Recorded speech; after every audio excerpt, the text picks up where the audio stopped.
What's up mga kababayan? News That Matters here. Dito sa video natin ngayon ay ating panonoorin si General Macanas. Tila hindi na nagugustuhan ng mga miyembro ng INC ang mga nangyayari sa ating bansa mga kababayan. Na dito sa video natin ngayon, ating mapapanood o mapapakinggan ang kanilang hinaing na bakit ang miyembro nila na si Congressman Marcoleta pinag-iinitan ng mga buwaya sa loob ng Malacanang, na pinaglalaban lang nga naman niya ang katotohanan na bigyang respeto ang Vice Presidente at huwag pamumulitika ang laging gagawin. Tulad nitong si Abante mga kababayan, kita nyo sa larawan, may dala-dala pang baril at kung makadila parang si Satanas, no? Na dapat ata dito sa mamang to o lahat ng mga nasa kongreso ipa-drug test na din, no? At hindi lang lifestyle check kundi ipa-drug test na rin. Dahil baka hindi natin alam may nakatagong baho pa sa kanila na bangag din. Pero bagong lahat mga kababayan, huwag niyo po sana kalimutang mag-like at subscribe para updated ka sa mga uploads ko araw-araw. At yun na nga no mga kababayan, tila'y naghihintay na lang di umano ng hudyat ang mga miyembro ng INC sa kanilang pamamahala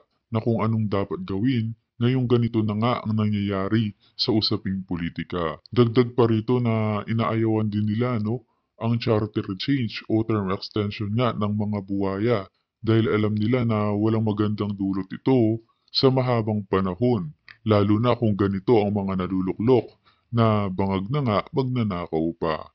Kung kaya naman hindi ko na patatagalin pa mga kababayan, heto na ang buong video. Magandang araw mga kaibigan. Gusto kong magbigay ng reaksyon dito sa pagpalag ng mga members ng Iglesia ni Cristo doon sa panggigipit ng Kongreso kay Congressman Dante Marcoleta kasi hindi siya pinagsalita. Tapos, according to this blog, Pinas News Insider, tinanggal pa siya sa pwesto sa committee. Pumalag ang mga members ng Iglesia ni Cristo. So ito, hindi ko Naku i-upload po, itong video nila, baka maka-copyright tayo. Iparinig ko lang yung vlog ng Pinas News Insider tungkol sa issue na ito. After that, magbigay ako ng aking reaksyon. Kababayan, tila mukhang hindi na nga makakayanan pa ng mga pamunuan ng Iglesia ni Cristo ang umano'y mga ginagawang kabulastugan ng mga mambabatas sa Kongreso at panggigipit kay Sagip Party List Representative Rodante Marcoleta matapos nilang patahimikin, hinarang, tinanggal sa committee at pinigilang magsalita sa plenary debates ng proposed 6.3 trillion national budget para sa taong 2025 ayon pa sa inilabas na pahayag online ng ilang mga miyembro ng Iglesia ni Cristo o INC ay tila walang utang na loob ang Pangulo at ang kanyang administrasyon ngayon. INC po kami, hindi na kami nakapagtiis pa, kaya ngayon magsasalita na kami sa publiko. Sobra na talaga ang ginagawang panggigipit nila kay Kong Marcoleta. Hindi na talaga makatao ang ginagawa ng mga mambabatas, laro pa sa sikat ng sa tingin niyo ba may katotohanan tong balitang to mga kababayan na makikialam na ang INC sa sitwasyong nangyayari ngayon? Paki-comment nga inyong opinion sa ating comment section ng ating mapag-usapan. araw na pera-pera na lang talaga lahat dyan sa Kongreso. Kung hindi ka nila kaalyado, ay babalikan ka talaga at iipitin ka para lang makuha ang gusto nila. Kaya ngayon, kaming mga taga-INC ay tatandaan namin ang lahat na ginagawa ninyong mga kabulastugan dyan sa Kongreso. Hindi naman kayo dyan forever sa posisyon na yan. Kukupas din kayo dyan. Kaya maraming salamat Correct. Kong Marcoleta. Ikaw lang talaga ang nag-iisang may tapang na humarap sa mga buhayang galing sa pera at kapangyarihan. Kaming mga INC member ay tahimik lang at nagmamasirabi na talaga ang panggigipit nila kay Marcoleta dahil lang bang kinontra sila at di makaporma sa kanilang mga hearing dahil si Marcoleta lang ang nag-iisang congressman na may paninindigan at hindi nasisilaw sa pera. Wala na talaga to sa hulog si Tamba. Hindi pa na kontento sa pera. Pinatalsik at tinanggal pa talaga si Kong Marcoleta sa committee. Iba na talaga Grabe tong no. Kongreso. Pag hindi kaalyado, tanggal agad. Tatandaan namin lahat ng mga INC ang ginagawa niyong panggugupit at pagnanakaw ng pera ng taong bayan dyan sa Kongreso. May hangganan din ang lahat ng yan. Matatandaan ng 2016 ay binuhat siya ng Iglesia ni Cristo bilang Vice presidente ni dating Pangulong Duterte at maging itong nasabing 2022 election ay binuhat din siya ng Iglesia ni Cristo dahil nga number 1 sa mga iglesia ang nasabing unity o pagkakaisa na siyang naging plataforma naman ni Vice President Sara Duterte at ng Pangulong Marcos Jr. nung kasagsagan pa ng eleksyon 2022.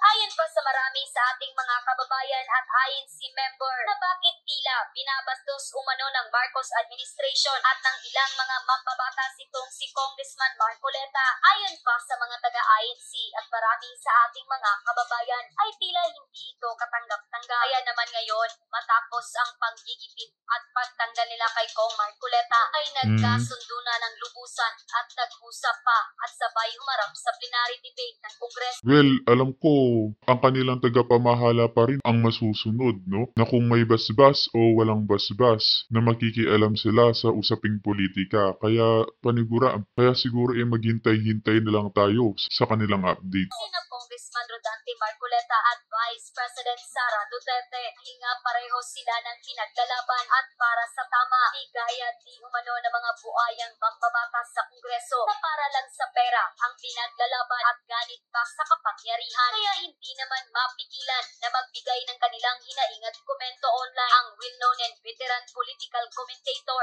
Ayon pa sa kanilang post online, nagdrama pa talaga sila about transparency and accountability na kesyo kailangang tanungin si VP Naaalala mo ba ang panganib ng Okay. diabetes?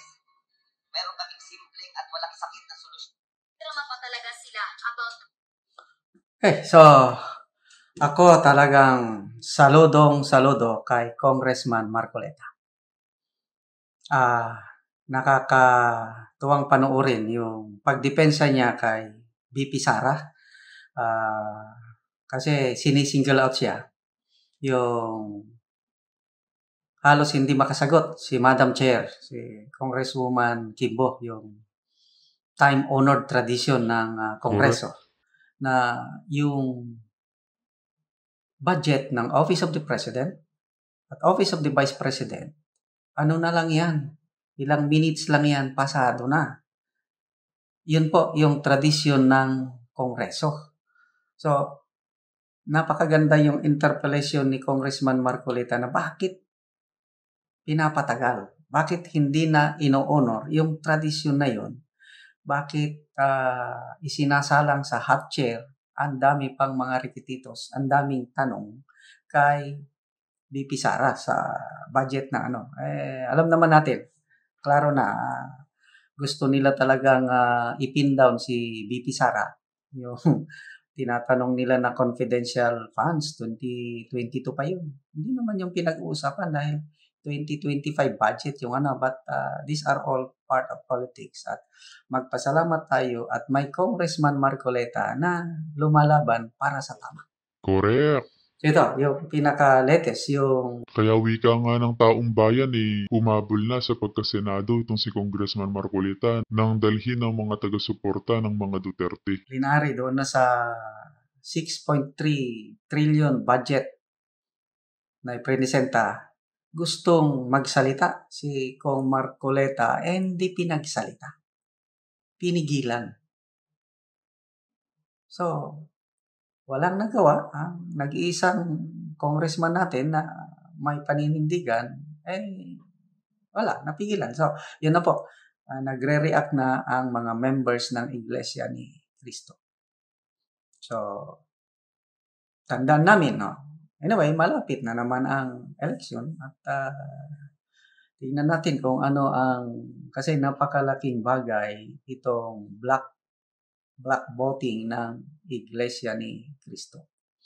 Marami akong kaibigan na members ng Iglesia at sa aking pagtatanong-tanong sa kanila, ano ang endorse ng leadership ng Iglesia ni Cristo, lalo na sa national position, halos 99% sumusunod sila sa endorsement ng kanilang ano. Kasi nga, yung ang sinasite nila doon, yung unity ng church. Kaya, mulat sa pula, alam ko, kahit panahon pa ni Marcos Sr., dala-dala na ng iglesia ang mga Marcoses. So, 2016, Vice Presidential Election, BBM, dinala ng iglesia. Itong 2022, dinala ulit ng iglesia. So, tingnan natin kung anong mangyayari. Itong, nung kasagsagan pa yung issue ng charter change, nagsalita na rin ang iglesia na hindi sila pabor sa charter change. Mhm. So, Sino ba namang magkakagusto ng charter change? Lalo na ganyan na naupo. Buti pa sana kung matitino ang mga ito eh. Hindi magnanakaw, hindi bangag. Pero sa nakikita natin ngayon mga kababayan, aba, hindi pwede to. dahil sa resistance ng iba't ibang sectors ng society, Roman Catholic, mga Protestant, Evangelicals, ito na iglesia, and then iba't ibang sector ng society, ayun, tumahimik ang kanilang charter change. I don't know kung kailan ulit nila ibabalik, kung ibabalik sila, but again, sana meron pang maidagdag kagaya ni Congressman Marcoleta. Sana may kaibigan ako eh. So, shout out ko na lang si Chris Torres. Nag-iisa itong si Congressman Marcoleta, sir. Sana kandidatong senador at bubotohan ko ito. So, sayang na lang at biglang nag-withdraw di ba kasama sa unit team si Kong Marcoleta nung last election. Biglang nag-withdraw yung pagiging senador siya. So, ngayon, naging Sagi Party List representative na lang. So, tignan natin. Ako, basta kakandidatong senador itong si Congressman Marcoleta, number 1 siya sa balota ko. Mabuhay ang INC, mabuhay si Congressman Rodante Marcoleta.